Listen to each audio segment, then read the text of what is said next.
Good morning friends, I am advocate Amit Kumar Gupta. अपने income tax के cases की सीरीज़ में आज जो केस हम लोग डिस्कस करेंगे वो सेक्शन 68 की एडिशंस पर है। फ्रेंड्स, जो सेक्शन 68 की एडिशंस हैं उसके अंदर असेसी को जो क्रेडिटर होता है या जिससे लोन लिया होता है या जिससे शेयर एप्लीकेशन मनी लिया होता है या कोई और भी क्रेडिट होता है तो उसके लिए असेसी को उसकी आइडेंटिटी, क्रेडिट वर्थीनेस और जेन्युइननेस को प्रूव करने की जो सैद्धांतिक और मूलभूत जिम्मेदारी है वो असेसी के ऊपर है।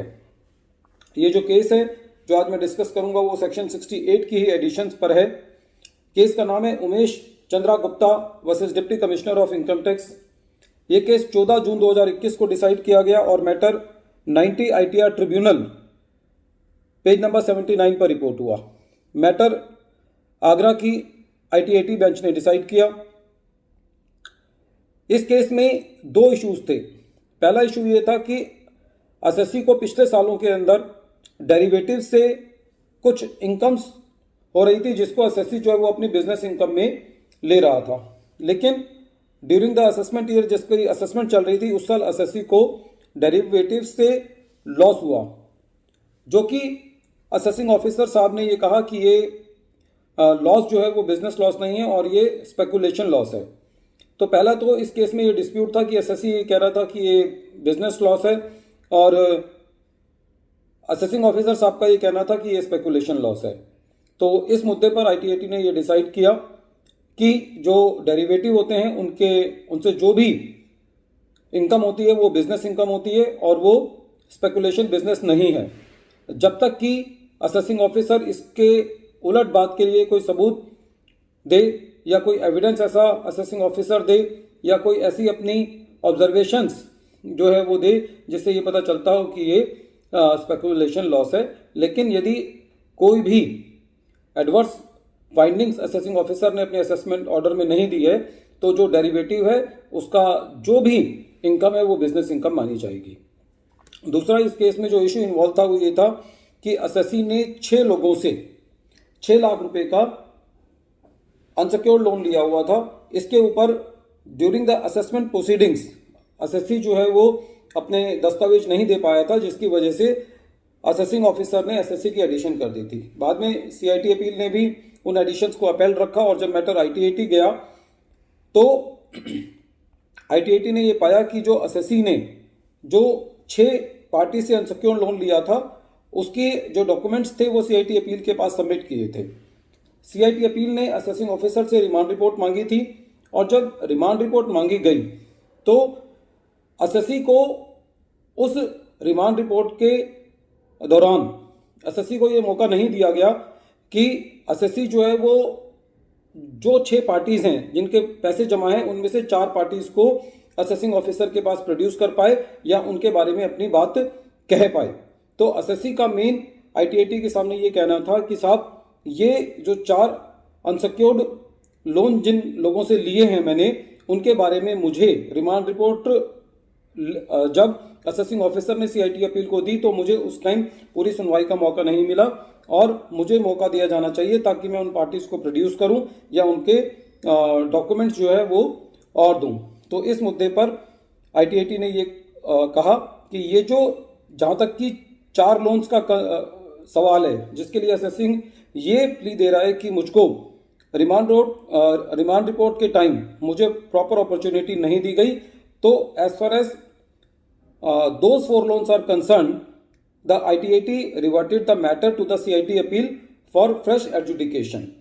और जो बाकी के 2 लोन्स थे उसमें से एक लोन के बारे में ITAT ने ये फाइंडिंग दी कि असेसी ने जिस क्रेडिटर से पैसा लिया है उसके बैंक अकाउंट में 2 या 3 दिन पहले ही कैश जमा किया गया था और असेसी इस बात को प्रूव नहीं कर पाया कि ये ट्रांजैक्शन जेन्युइन है, इसलिए उस एडिशन को ITAT ने कंफर्म किया। और जो एक और एडिशन थी उस एडिशन के बारे में भी ITAT ने ये फाइंडिंग दी कि असेसी जो है वो कैश फ्लो जनरेट करके एक ट्रांजैक्शन को कलरेबल डिवाइस के बतौर यूज़ करना चाहता है, इसलिए उस अनसिक्योर्ड लोन को भी ITAT ने एडिशन कंफर्म कर दिया सेक्शन 68 के अंदर। फ्रेंड्स, इस केस से हमें जो मेन हमारा टेक है वो ये है कि हमको असेसमेंट प्रोसीडिंग्स कराते वक्त अपने मैक्सिमम डॉक्यूमेंट सबमिट करने चाहिए, ताकि सीआईटी अपील के पास जब हम एडिशनल एविडेंस सबमिट करते हैं तो उस वक्त CIT appeal additional evidence submit करने से पहले असेसिंग ऑफिसर से रिमांड रिपोर्ट मांगते हैं, और फिर जो असेसिंग ऑफिसर पहले ही हमारे केस में एडिशन कर चुका होता है तो बहुत कम केसेस ऐसे देखने को मिले हैं कि एसएससी की रिमांड रिपोर्ट जो है वो पॉजिटिव आती है, और फिर हम उस रिमांड रिपोर्ट को चैलेंज करते हैं, तो इससे एसएससी का एक बहुत टाइम जो है वो ज़ाहिर होता है। इसीलिए during the assessment proceedings SSC के पास सबसे बेस्ट टाइम होता है कि एसएससी जो है वो अपनी डॉक्यूमेंटेशन असेसिंग ऑफिसर के सामने करे। लेकिन यदि वो उस टाइम नहीं कर पाता, although he can submit those papers as additional evidence to the CIT appeal, but in that case the CIT appeal takes the remand report from the assessing officers, and it takes a lot of time for the assessee to get justice in the long run. So it is always advisable that the maximum documentation should be done at the level of the assessing officer. Friends, in this case, as far as the 4 loans were concerned, for which the assessee was saying that I was not given the proper opportunity of being heard, the ITAT reverted the matter back to the CIT appeal for fresh adjudication. And as far as the 2 loans are concerned, for 1 loan, when the cash was deposited into the creditor account 2 or 3 days back, this addition was confirmed. And for another loan also, for which the assessee was trying to create some cash flow statement and trying to give the transaction a colorable device, for that also the ITAT confirmed the addition. And as far as the addition of trading in derivatives was concerned, the ITAT said that in the absence of any adverse material against the assessee, this transaction cannot be said to be a speculative transaction, and the ITAT said that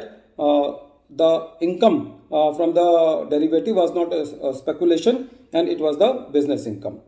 Friends, once again I am repeating the name of the case. The name of the case is Umesh Chandra Gupta versus Deputy Commissioner of Income Tax, and this case has been decided on 14th June 2021, and this matter has been reported in 90 ITR Tribunal, page number 79. Friends, at the end of this video, I appeal to you that please subscribe my channel and press the bell icon so that you may receive the future notifications of my coming videos. Thank you, friends.